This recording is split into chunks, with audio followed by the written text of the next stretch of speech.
มาแอปริคอตกำลังเหิมเนาะลังเหิมเต็มตุด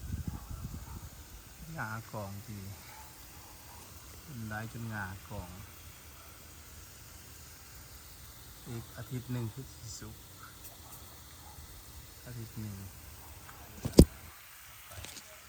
ว้าถูกได้งามเลย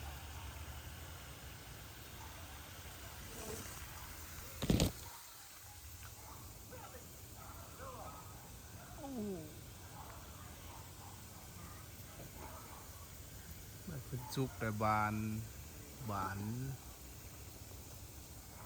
น้ำตาลเนี่ย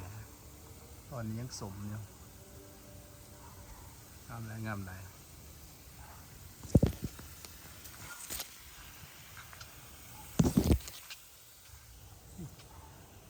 เบิดแถวนี้โอ้ยมาถึงทางขาเกินหน่อย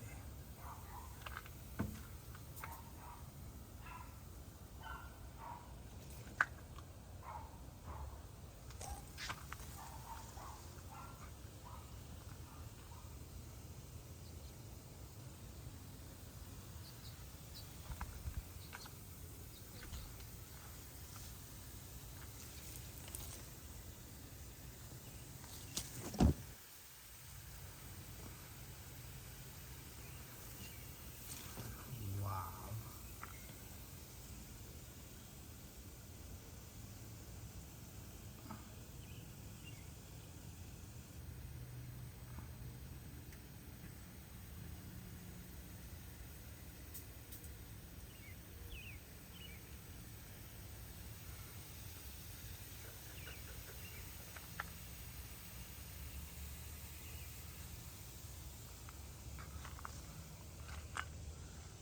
สวยมากพี่ก็เป็น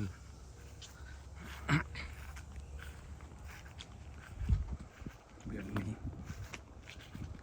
เป็นปลูกหมักพริกหมักเขือพี่น้องหมักเขือกำลังออกดอกกำลังหมักเขือหลายบาทเขา นี่ก็หมักพริกพักพายหมักเขือหมักพริกดั้งเพลงออกดอกมึงนี่โอ้หน่วยยาวดีเพชรครับเด่น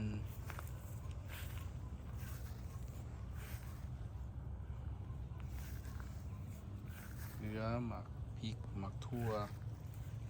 อันนี้หมักแตงเป็นภูมินี่หมักแตงหมักพริกอันนี้ก็หมักแตงจริงเลยหมักแตงจริง ว้าวสองหน่วยจับ2 หน่วยเป็นบุกไหลมันจับ2 หน่วยผักบัวละผ้าพริกผักนั่งตูหอมสื่นใจมะเขือหำหมาบกากระไรแนวนี่มะเขือเห็นเป็นหน่วยหนึ่งเลย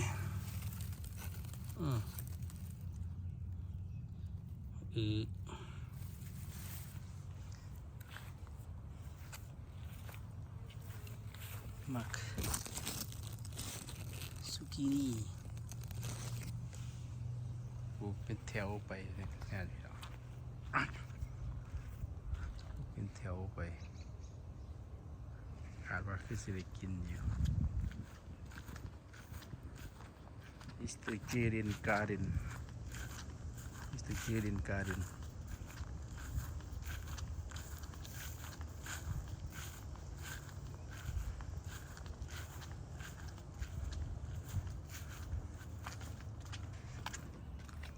นี่ก็มา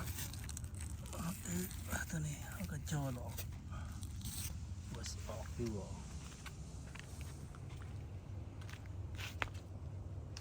That's Mr. Jilin Garden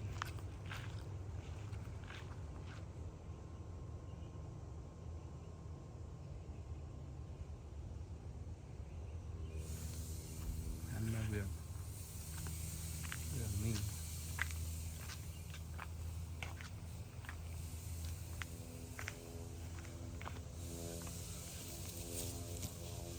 Asian Pay นี่เป็นอยู่หักโบราณปีนี้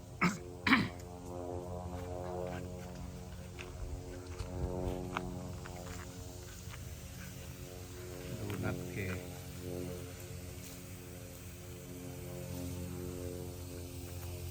แต่อีกทางเบืองนี้ก็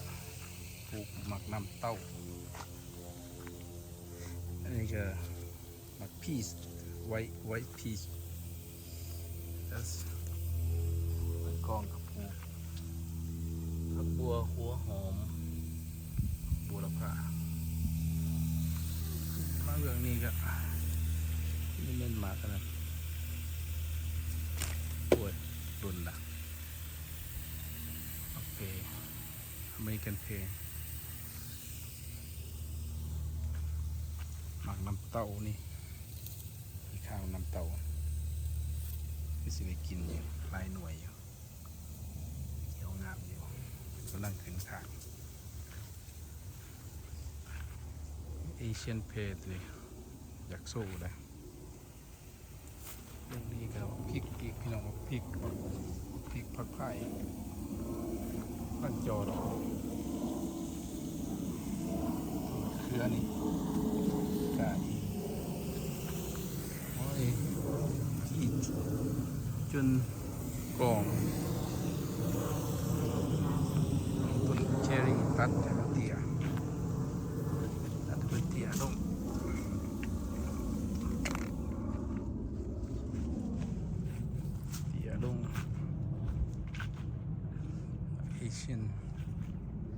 Asian pear nectarine